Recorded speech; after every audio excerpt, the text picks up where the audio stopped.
The phrase hit harder than any slap. "Get out of my house now," said loud and clear, in front of uncles, cousins, and even neighbors who barely knew my name. He didn't shout, but it was worse. It was cold. It was calculated, as if I no longer meant anything. And before I could react, he closed the door, in my face, as if to say, "You don't belong here anymore." I stood there, standing on the porch, unsure of what to do. I'd come just for that Sunday dinner, like so many others. I thought it would be another day of fake smiles and lukewarm conversation. But halfway through the meal, when I'd said what I needed to say, my father stood up, looked me in the eye, and decided I was no longer welcome. The voices faded. The gazes pierced me. My mother wept softly, sitting at the head of the bed. My brother looked away. No one said anything. No one stopped us. No one held the door open. The truth is, everyone there, in some way, had already chosen a side. And even without knowing it, I had already lost that battle before it began. My body trembled, but I held on tight. I didn't want to give him the pleasure of seeing me weak. I swallowed the pain like someone swallowing poison. I walked to the car, feeling his eyes on my back. The street was dark, the night was freezing, and even inside me, everything felt frozen. It was as if that gesture had killed a part of me. I started the car and stood there, not daring to get out. I tried to understand how everything had gotten to this point. How the man who raised me, who taught me to ride a bike, now treated me like an invader. The answer, I knew, lay in the past. A past full of cracks I'd pretended not to see for years. Share this story to reach further, subscribe to the channel, share this video on WhatsApp, and leave a comment telling me where you're listening from. I'll be very happy to read each comment. My father was never one for hugs. He was never one to say, "I love you." His love was harsh, disguised as demands. If he got a good grade, it was the bare minimum. If he won an award, it was, "Do more than your duty." I grew up like that, thinking that deserving affection meant never making mistakes, being perfect, being the ideal son. But I wasn't, and he knew it. Whenever I expressed myself differently, thought outside the box, he would get tense, as if I threatened something in him. When, at 17, I told him I wanted to be an artist, not an engineer, he said nothing. But the following days were filled with silence, hard looks, and punishments disguised as advice. That was just the beginning. I began hiding parts of myself so as not to disappoint him. I silenced my dreams, hid my choices, molded my life to fit the mold he created, until one day, I had enough. At 24, I decided to live my truth, all of it, and that's when the war began. Silent, but brutal. It wasn't just a fight. It was a series of small, daily deaths, backbiting at lunch, poisonous comparisons, icy silences, until one day, I brought my partner to family dinner, and he took it as a personal attack. He didn't say anything at the time, but ever since, he's looked at me like I'm a traitor. That Sunday, I decided to speak up, to say I was tired of being treated like a mistake, that I was proud of who I was, that I no longer accepted living on emotional crumbs.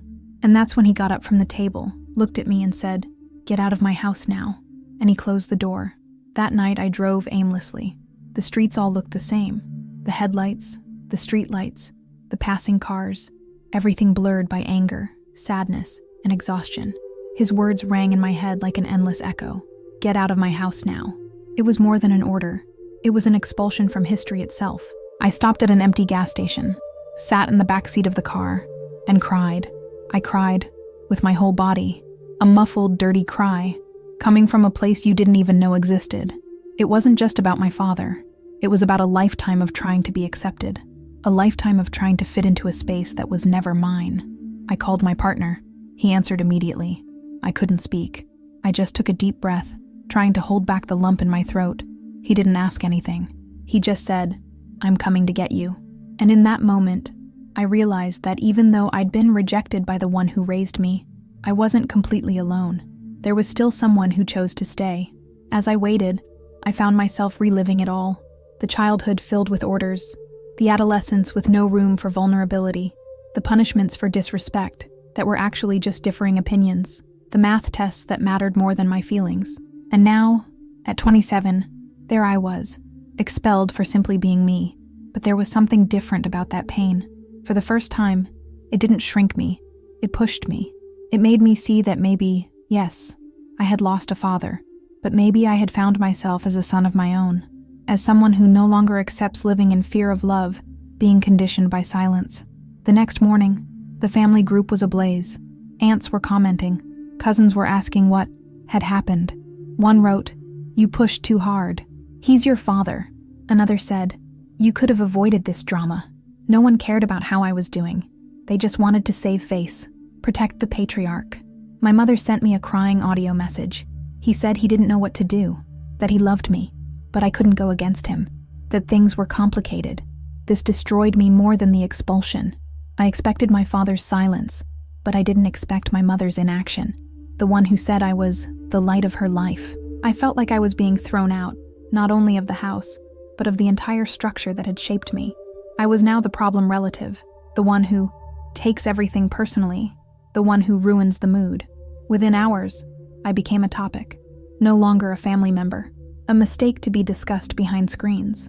My brother was the only one who actually sent a message. "I understand what you meant, but he'll never change." It sounded like a warning and a resignation at the same time.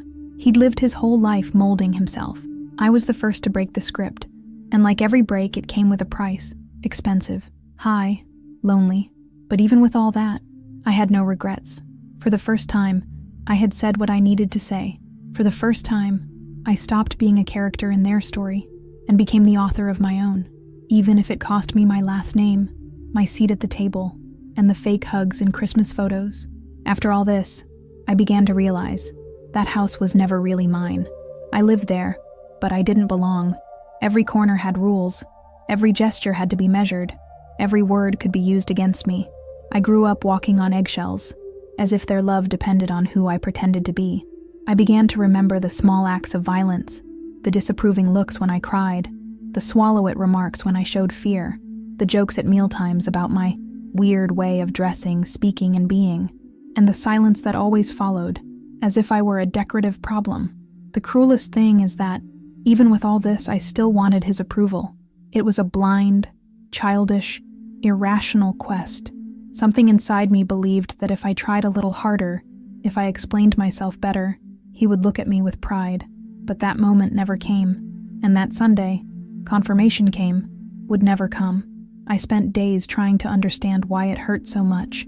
After all, I already knew who he was. I already knew how he thought. But the pain didn't come from surprise. It came from the hope I still held. Even after everything, there was still a part of me that wanted to be embraced. A part that now was being forced to bury it for good. And it was in this morning that I began to rebuild my concept of home. Home isn't a ceiling. It isn't a wall. Home is where you can breathe without fear, where you are heard, not silenced, where love isn't conditional on your obedience. And in that moment, I realized that my true home was starting from scratch. A week later, I got a call from my grandfather, my father's father. He rarely called. He'd always been distant, reserved. But that night, his voice was different, shaky, firm, tired. He was blunt. "Your father told me, and I want to tell you something. You did what I never had the courage to do." That paralyzed me. I never imagined hearing something like that from him. He said that when he was young, he too was rejected by his own father for following a different path, that he spent his entire life trying to prove himself worthy, and that, in the end, it only drove him away from himself. His voice trembled between regret and relief. He said he admired my courage, that he knew how much it hurt, and that even without knowing how, he was by my side. They were simple words, but they broke a cycle. For the first time, someone from my male family broke the silence and reached out. I cried on the phone. He was silent, and in that silence, there was no judgment. There was space. There was acceptance.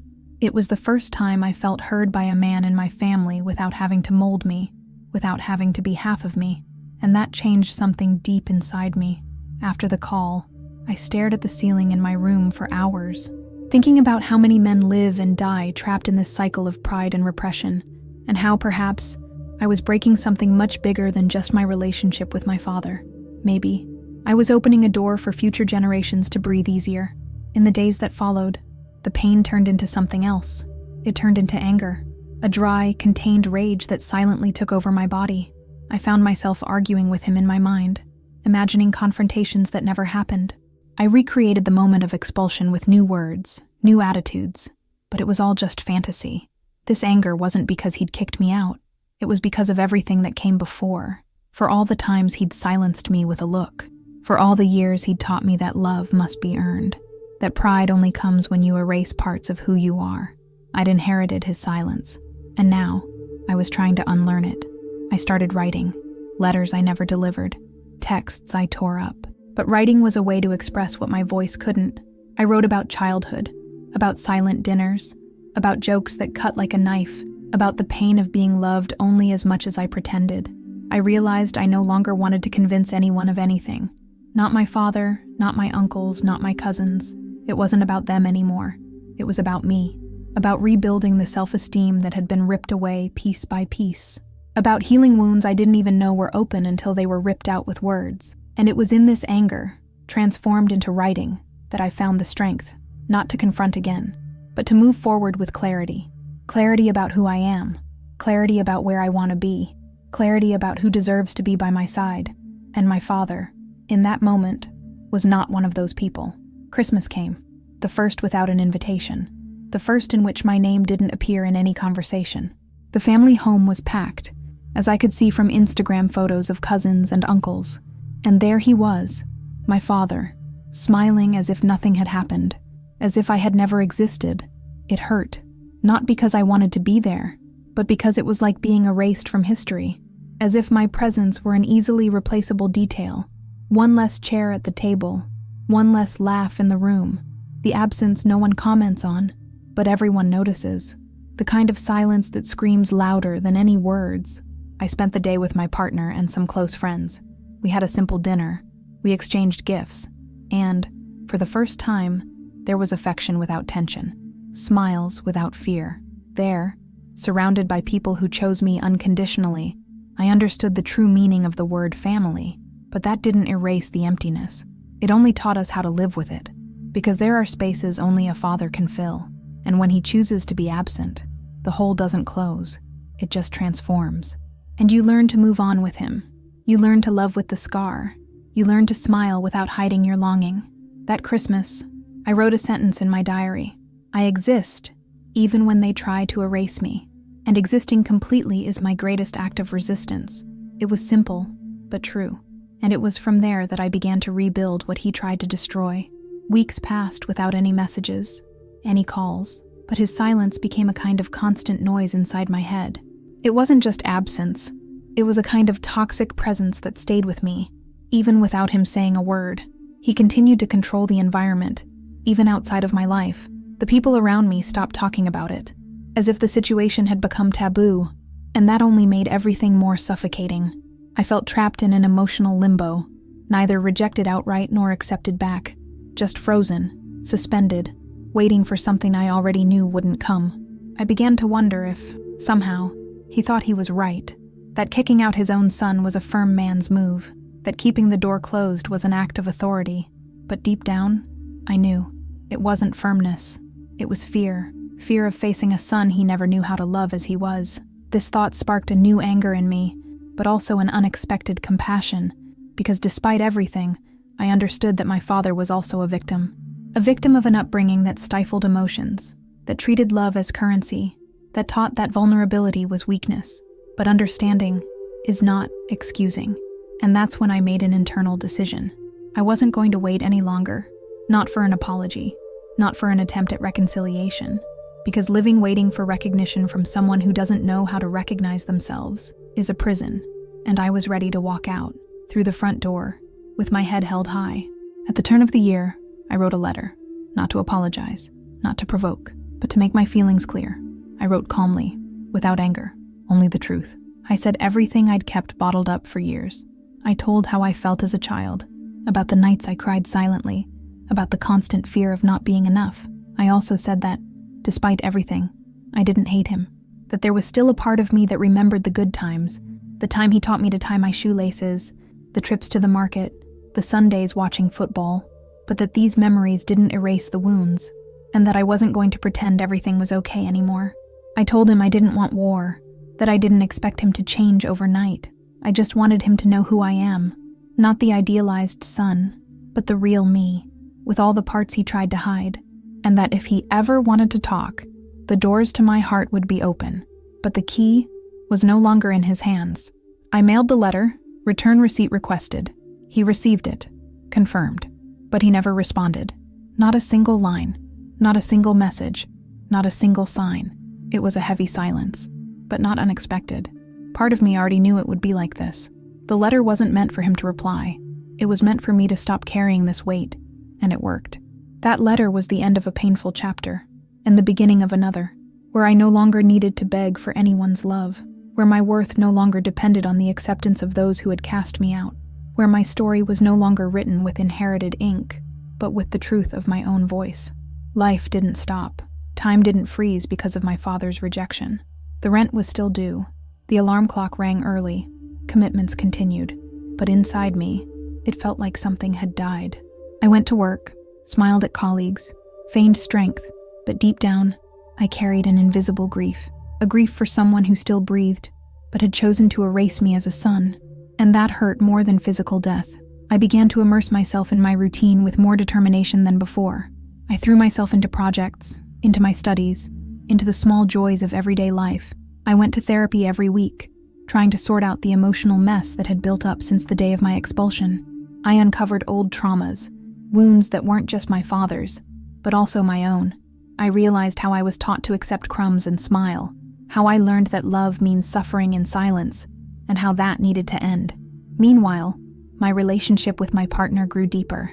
He didn't fill the hole left by my father, but he helped me realize that there was love in the world. A gentle love, a love that listens, a love that doesn't punish. And this gradually rebuilt me. It was as if I were discovering that, yes, it is possible to exist outside of that toxic family system. It is possible to be happy without the validation of someone who didn't know how to love properly.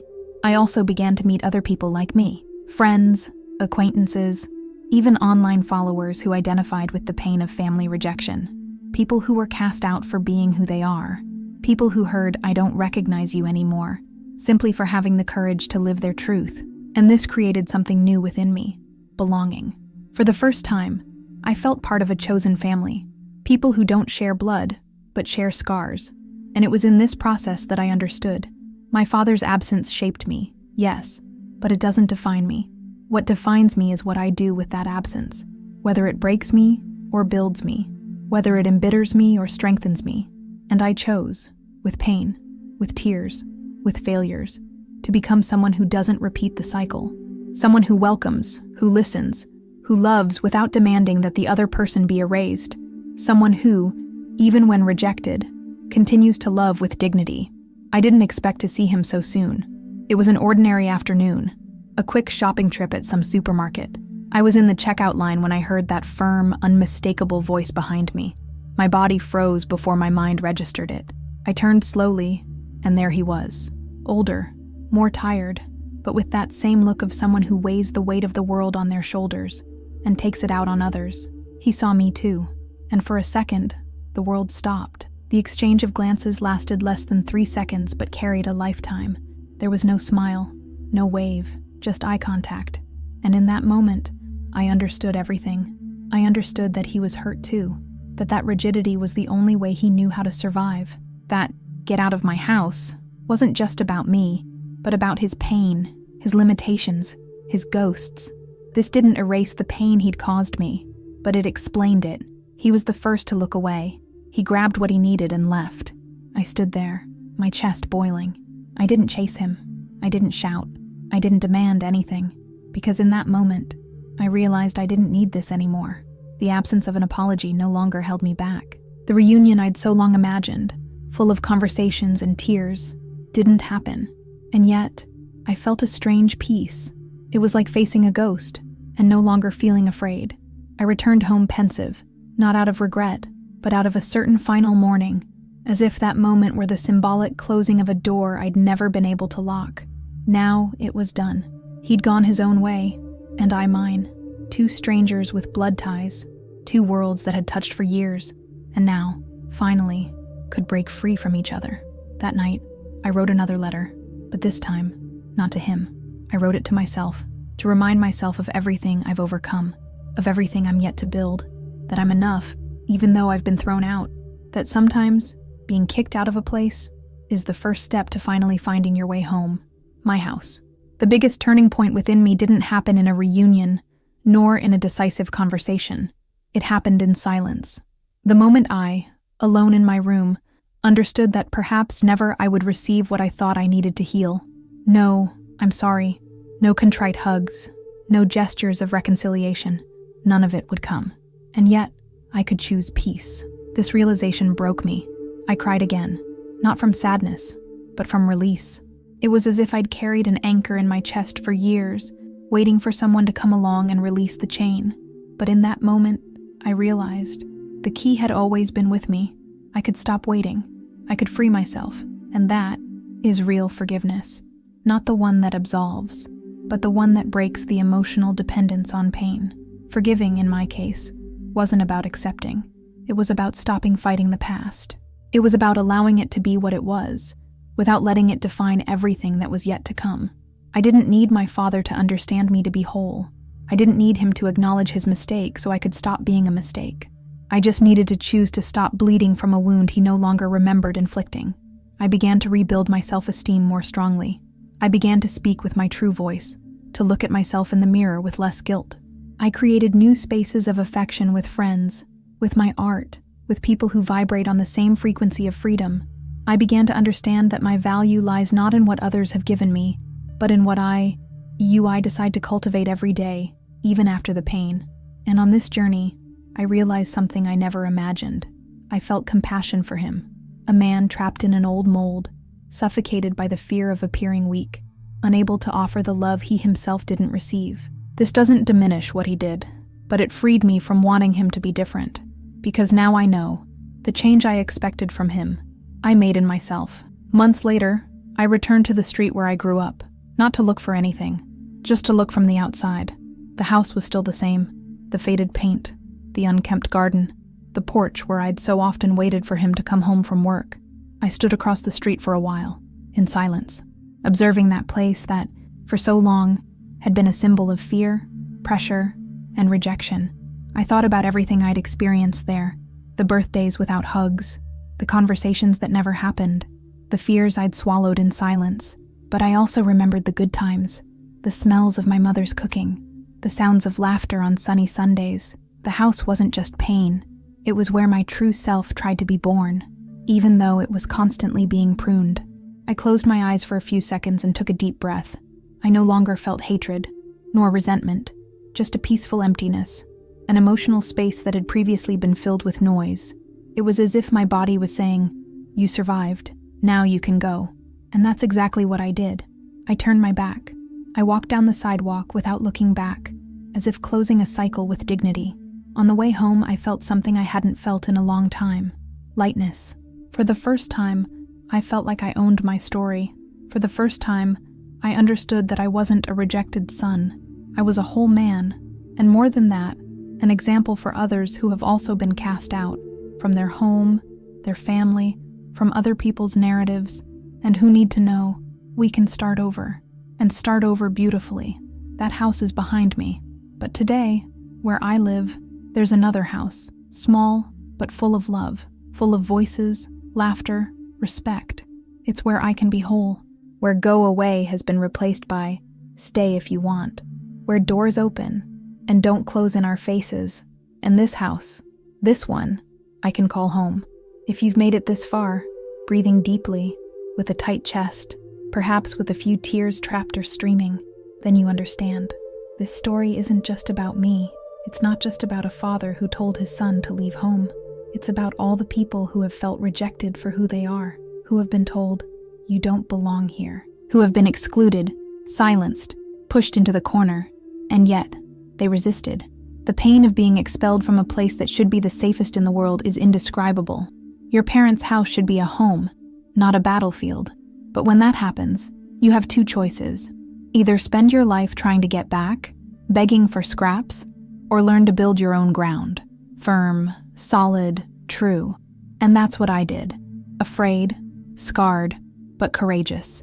I chose to open another door. Today, I understand that that expulsion was an end, but it was also a beginning, a rebirth, a break with an old, harsh cycle, where love was a bargaining chip and obedience was worth more than the heart. I chose to break that cycle. I chose that, in my relationships, no one will be silenced anymore. That, in my home, no one will have to hide parts of themselves to deserve affection. And if you're going through something similar, please listen to this. You are not alone. You're not a mistake. You're not exaggerated. You're no less worthy of love for who you are. The pain you've been made to feel doesn't define who you will be from now on. It can hurt you, but it can also awaken you. It can show you what you'll never accept again. It can teach you that sometimes being rejected is the first step to truly accepting yourself. And the biggest turnaround of all? It's knowing that the same love you've been searching for so long out there can be born in here. And sometimes, the best family you can have is the one you build yourself, with affection, with respect, and with truth. If this story touched your heart, share it with someone who needs to hear it, with someone you love but who might be feeling lonely. Send it on WhatsApp, post it on your stories, send it to your family group, because sometimes a story has the power to open a dialogue that's been locked away for years. Subscribe to the channel. Here, you'll hear real stories. Stories that hurt, that heal, that transform.